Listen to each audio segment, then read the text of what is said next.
اعوذ باللہ من الشیطان الرجیم بسم اللہ الرحمن الرحیم۔ السلام علیکم ورحمۃ اللہ وبرکاتہ۔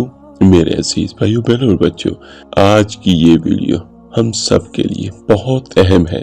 اس ویڈیو میں میں آپ کو نظر بد اور حسد کی علامات اور انشاءاللہ تعالی اور ان سے نجات پانے کا طریقہ اور وظیفہ بھی بیان کروں گا۔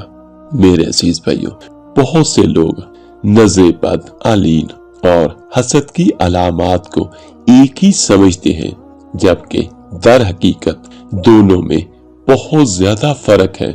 اگرچہ دونوں کا نتیجہ نقصان کی ہی صورت میں نکلتا ہے، لیکن ان کی حقیقت اور اثر انداز ہونے کا طریقہ مختلف ہے۔ تو آخر ان میں فرق کیا ہے اور ان سے بچاؤ کا علاج اور طریقے کیا ہے؟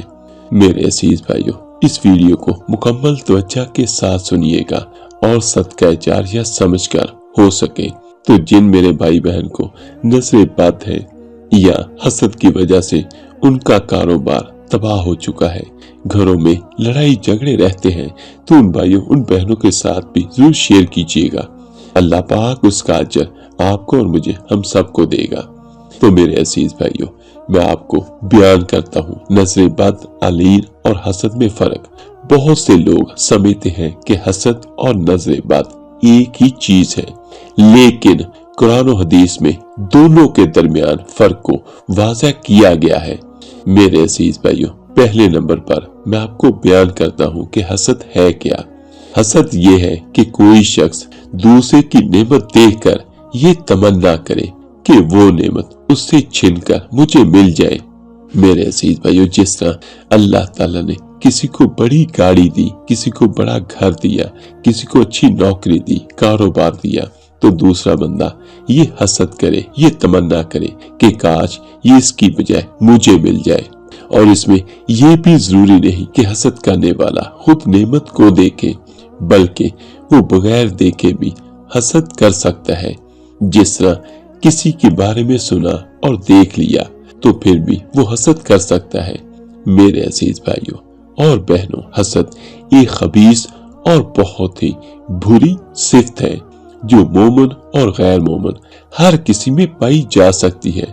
اللہ پاک نے قرآن پاک میں حسد کا ذکر شر کے ساتھ کیا، جس طرح سورہ فلق میں بسم اللہ الرحمن الرحیم ومن شر حاسد اذا حسد، اور میں حسد کرنے والوں کے شر سے پناہ مانگتا ہوں جب وہ حسد کرے۔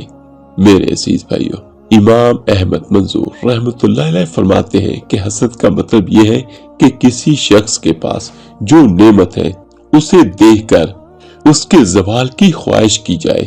کسی کو ملنا نہ ملنا یہ بات کی بات ہے، لیکن کیا ہے کہ جو نعمت جو اللہ تعالیٰ نے اپنی رحمت سے اس کو عطا کیا وہ ختم ہو جائے۔ اگر کوئی بندہ اچھا کھاتا ہو تو حسد کرنے والا یہ تمنا کرے کہ کاش یہ بھوکا مر جائے۔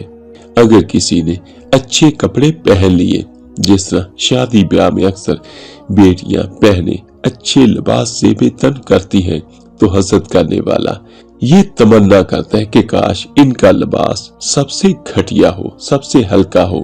تو میرے عزیز بھائیوں، حسد یہی ہے کہ کسی نعمت کو دیکھ کر یہ تمنا کرنا کہ وہ نعمت اس سے چھن جائے۔ میرے عزیز بھائیوں، اب ہم چلتے ہیں نظر بد، علین کی طرف۔ نظر بد در حقیقت حسد ہی کی ایک قسم ہے، لیکن اس میں زوال نعمت کی خواہش نہیں ہوتی، یعنی اس میں یہ خواہش نہیں کہ اس کو زوال آ جائے۔ بعض اوقات ایک نیک اور صالح شخص بھی نظر بد لگا سکتا ہے، اور ایسے شخص کو عائن کہا جاتا ہے، نہ کہ حاسد۔ نظر بد کا سبب عام طور پر کسی چیز پر ہے جو بے حد توجہ پسند ہو، یا پسندیدگی ہوتی ہے، یا پسندیدگی ہوتی ہے۔ اور یہ بھی ضروری نہیں کہ انسانوں کو ہی نظر لگے، بلکہ جانوروں، درختوں، مکانات، حتیٰ کہ خود اپنے آپ کو بھی نظر لگ سکتی ہے۔ نبی پاک صلی اللہ علیہ وآلہ وسلم نے نظر بد کے بارے میں فرمایا ہے، نظر بد پر حق ہے۔ یہ صحیح بخاری اور صحیح مسلم کی حدیث ہے۔ ایک اور حدیث میں نبی کریم صلی اللہ علیہ وسلم سے حضرت اسما بنت امیس رضی اللہ تعالی عنہا نے عرض کیا کہ جعفر رضی اللہ تعالیٰ عنہ کے بیٹوں کو بہت زیادہ نظر بد لگتی ہے، تو کیا میں ان کے لیے دم کراؤں؟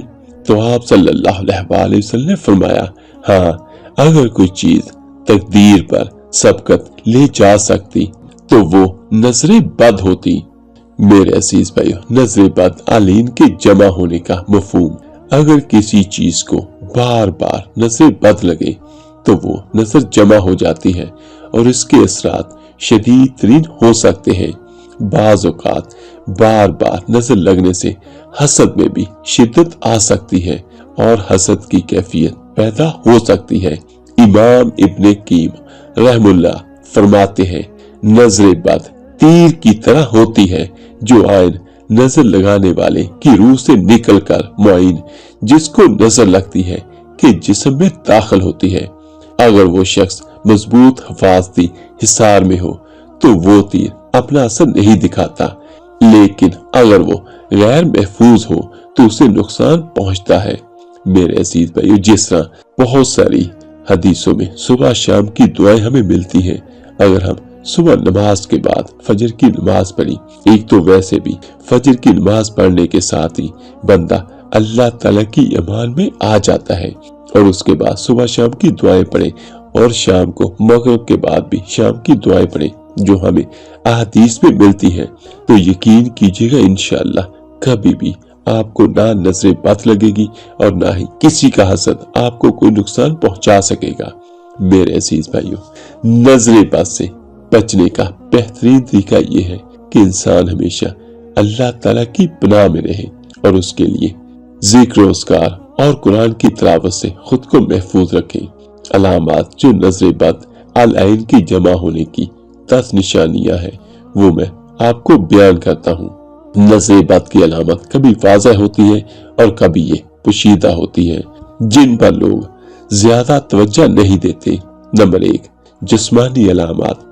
بغیر کسی طبی وجہ کے جسم پر سرخ دھبے بڑھ جانا، مسلسل پھوڑے، دانے یا خارش ہونا جو کسی دوا سے ٹھیک نہ ہو، یا اگر ہو تو بعد میں پھر وہی صورتحال بن جائے۔ نمبر 2، نامعلوم بیماریوں کا شکار ہونا، جیسے جوڑوں میں درد، کمر کا درد، کندھوں میں سن ہونے کا احساس، جبکہ آپ کی میڈیکل رپورٹس میں کوئی مسئلہ نہ ہو۔ اچانک معدے میں خرابی، بد ہضمی اور بار بار ڈکار آنا۔ نمبر 3، بھوک کی کمی، بھوک کا نہ لگنا، کھانے سے بے رغبتی اور اچانک وزن کم ہونا بغیر کسی ظاہری وجہ کے۔ اور نمبر 4، سینے میں گھٹن اور بے چینی کسی خاص وجہ کے، بغیر دل کا گھبرانا، سینے میں بوجھ محسوس ہونا اور تیز دھڑکن ہونا۔ اور نمبر 5، مستقل سر درد، دوائیوں سے ٹھیک نہ ہونے والا مستقل سر درد جو وقت کے ساتھ جسم کے مختلف حصوں میں منتقل ہوتا رہے۔ بہت سارے ایسی بہنیں اور بھائی ہوتے ہیں جن کو بہت زیادہ سر کا درد رہتا ہے اور وہ اکثر دوائیں کھاتے رہتے ہیں۔ اور نمبر 6، غیر معمولی جماہی اور آہیں بھرنا، غیر ضروری جماہی آنا، خاص طور پر نماز اور قرآن پڑھنے کے دوران میں۔ اور نمبر 7، نیند کی خرابی۔ میرے عزیز بھائیو، یا تو نیند بہت زیادہ آنا یا بے خوابی کا شکار ہونا۔ اور نمبر 8، اچانک غصہ آنا، بلا وجہ خوف محسوس ہونا، بے جا فکر کرنا یا کسی سے بھی بلا وجہ جھگڑا کرنے کا دل کرنا۔ اور نمبر 9، تنہائی پسندی، دوستوں اور رشتہ داروں سے ملنے میں دلچسپی نہ لینا یا کسی خاص جگہ جیسے گھر یا کام میں گھٹن محسوس کرنا۔ اور نمبر 10، موڈ میں شدید تبدیلیاں، یعنی مزاج میں شدید اتار چڑھاؤ، یادداشت کی کمزوری، بلا وجہ کی اداسی اور دنیاوی کاموں سے بے رغبتی۔ میرے عزیز بھائیوں، یہ تمام علامات اگر بغیر کسی طبی وجہ کے ظاہر ہو رہی ہیں تو یہ امکان ہے کہ یہ نظر بد یا حسد کی وجہ سے ہے۔ میرے عزیز بھائیوں، علاج کرانا انبیاء علیہ السلام کی سنت ہے۔ جو بھی کسی بھائی بہن کی بھی کوئی بھی دوائی چل رہی ہے تو وہ بھی کرے اور اس کے ساتھ ساتھ قرآن پاک سے مدد بھی لے۔ میرے عزیز بھائیوں، یاد رکھیے گا قرآن پاک میں ہر چیز کے لیے بہترین حل موجود ہے۔ میں آپ کو سب سے بہترین نظر باد اور حسد کے لیے منزل تجویز کرتا ہوں، اور منزل کا لنک بھی میں نیچے ڈسکرپشن میں سینڈ کر دیتا ہوں، وہاں سے لے لیجئے گا کہ منزل کو کس طرح پڑھنا ہے۔ اگر آپ اسی طرح پڑھتے ہیں تو اللہ پاک کی رحمت سے آپ پر ہر قسم کا نظر بد اور حسد، اور اگر خدا نخواستہ جادو جنات کا سایہ بھی ہوا تو وہ بھی ختم ہو جائے گا۔ میں آپ کو بیان بھی کر دیتا ہوں کہ منزل کس طرح پڑھنی ہے۔ اگر مسئلہ ہلکا ہے تو دن میں ایک بار پڑھ لیں، اگر مسئلہ زیادہ ہے تو صبح شام پڑھیں۔ پانی پہ دم کریں اور وہ دم کیا ہوا پانی اس متاثرہ شخص پر بھی چھینٹے لگائیں، اور گھروں میں بھی چاروں کونوں پر چھینٹے لگائیں، اور خود بھی پیے اور متاثرہ شخص کو بھی پلائے، اور گھر میں جتنے بھی افراد ہیں سب کو پلائیں۔ اور اگر یہ نہیں کر سکتے تو سورہ فلق اور سورہ ناس اول آخر درود پاک کے ساتھ روزانہ صبح اور شام کو 41 بار پڑھ لیا کریں، اور پانی پہ دم کریں، اور اس نیت کے ساتھ کہ اللہ ہم پر جو بھی نظر بد ہے یا حسد ہے اس سے ہمیں نجات عطا فرما، اور اسے بھی پانی پہ دم کریں، اور وہ پانی جس سے میں پہلے بیان کر چکا ہوں خود بھی پیے، متاثرہ شخص کو بھی پلائیں، اور گھر میں چاروں کونوں پر چھینٹے بھی لگائیں۔ تو انشاءاللہ تعالی اس سے سبھی بھائیوں سبھی بہنوں کو ضرور فائدہ ہوگا۔ اور ایک آخر میں بہت ضروری بات، کوشش کیا کریں کہ اپنی کوئی ایسی پسند چیز دوسروں کے ساتھ شیئر مت کیجیے، یعنی جس طرح اگر آپ کے پاس کوئی بہت زیادہ پیسے ہیں، کوئی زیور ہے، یا آپ کے پاس بہت زیادہ کپڑے ہیں، تو ایسے ہی لوگوں کو مت دکھایا کریں۔ کیا پتا کون آپ سے حسد کرتا ہے، کس کی نظر آپ کو لگ جائے۔ یاد رکھیے گا نظر بد اور حسد انسان کو تباہ و برباد کر دیتے ہیں۔ اور آخر میں دعا ہے اللہ پاک ہم سب کو ہمیشہ نظر بد اور حسد سے اور جادو جنات سے محفوظ رکھے، آمین ثم آمین۔ آپ میرے لیے دعا کیجیے گا، انشاءاللہ میں سبھی بھائیوں سبھی بہنوں کے لیے ضرور دعا کروں گا۔